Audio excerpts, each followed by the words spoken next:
Hey, before we dive in, make sure to subscribe. This one's a story you won't forget. It was 1 a.m. when my phone buzzed.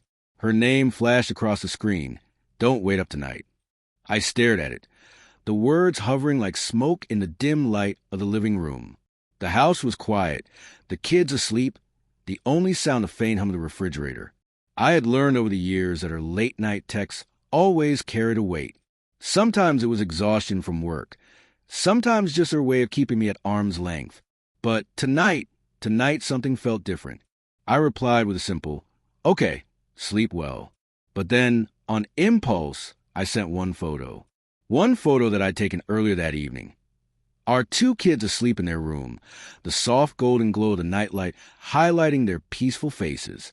I captioned it, just checking in on our world. A minute passed. 2, 3, no reply.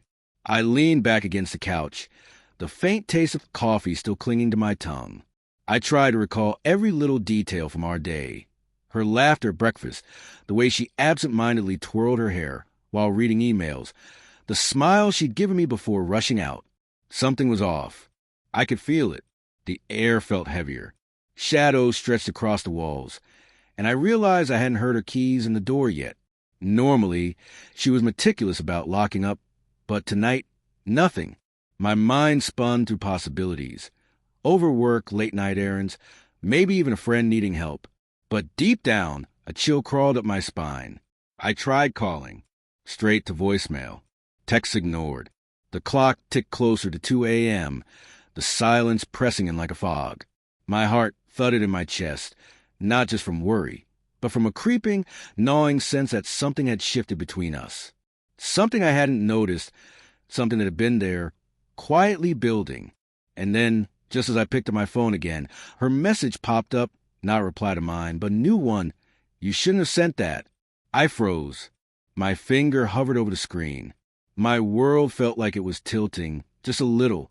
I didn't know why, but I knew that this night would change everything. Do I go to her? Wait? Or confront whatever this was? By 2:15 a.m., I was pacing the living room, the photo of our kids still glowing on my phone screen. My mind raced through every memory, every argument we brushed off, every subtle change in her tone over the last few months. Something had been creeping in, quietly, like a shadow stretching over sunlight. I tried calling again. This time she picked up, her voice calm, almost too calm. "Hey, everything okay?" I asked, trying to mask the tremor in my voice. "Everything's fine," she said, but there was an edge, a distance I hadn't heard before. "Then why? Why tell me not to wait up?" My words were sharper than I intended. A pause. Then softly, I just needed space tonight. That's all. Space. The word landed like a weight on my chest. But something in her tone didn't match the explanation. My gut told me she was hiding something. I remember the late nights at the office, the sudden bursts of laughter at phone calls she'd quickly ended when I entered the room, the excuses, the tiny lies that had felt insignificant at the time. I decided to do something I swore I wouldn't. Check her messages. Not all of them. Just the one person she'd been texting more than usual lately. And then I saw it. A thread, time-stamped just hours before her "don't wait up" text. Pictures, messages, emojis, intimate, unmistakable. A name I didn't know. The texts weren't vague. They were precise, deliberate, filled with laughter, desire, and a closeness that had no place in our marriage. My stomach dropped. My hands shook. I backed away from the phone, my mind a storm of disbelief and anger. The photo of our kids in my hand suddenly felt like a cruel reminder of what was at stake. Our family, our trust, everything I thought was solid. I tried calling her again. No answer. My thumbs hovered over a new message, desperate for explanation, but I couldn't type. My chest ached. Every breath felt heavy, every sound in the house amplified. I realized then that the betrayal wasn't just the texts, the secret meetings, the late nights. It was the silence, the way she had slowly rewritten the rules of our relationship without telling me, without letting me in. And then my phone buzzed again. A new message from her, but this one wasn't casual. It was a photo, and in it was someone else. I dropped the phone. The image burned into my mind. My world had shifted, and I knew I couldn't unsee it. The question now wasn't whether she had betrayed me. It was what I was going to do about it. I didn't sleep. I couldn't. The photo replayed in my mind, over and over. Her smile, his arm around her, the casual intimacy that had no place in our home. I walked the house, watching our kids sleep. The soft rise and fall of their chests, a painful reminder of what I was fighting for and what I might lose. By sunrise, I had made a decision. I wouldn't explode. I wouldn't yell. Not yet. I needed clarity. She came home just as the morning light seeped through the blinds. She tried her usual cheerful greeting, the one we perfected over years of habit, but I saw right through it. My stomach churned, my hands clenched into fists. "Sit down," I said, voice low-controlled. She froze.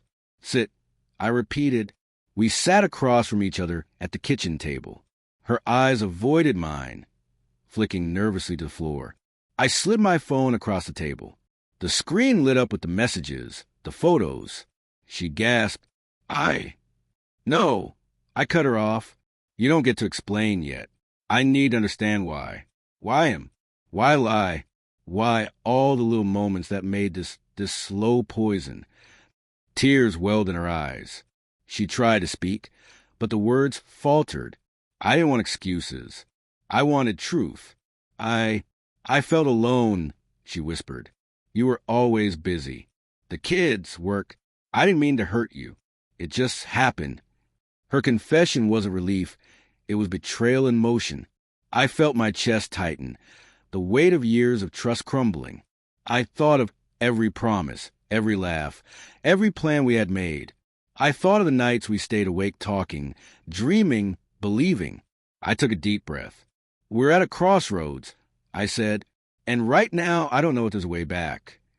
The silence was deafening. I stood, gently took the kids' morning clothes from the laundry, and kissed them on the forehead. They didn't know yet, and I prayed they never would. She watched me, the reality finally sinking in.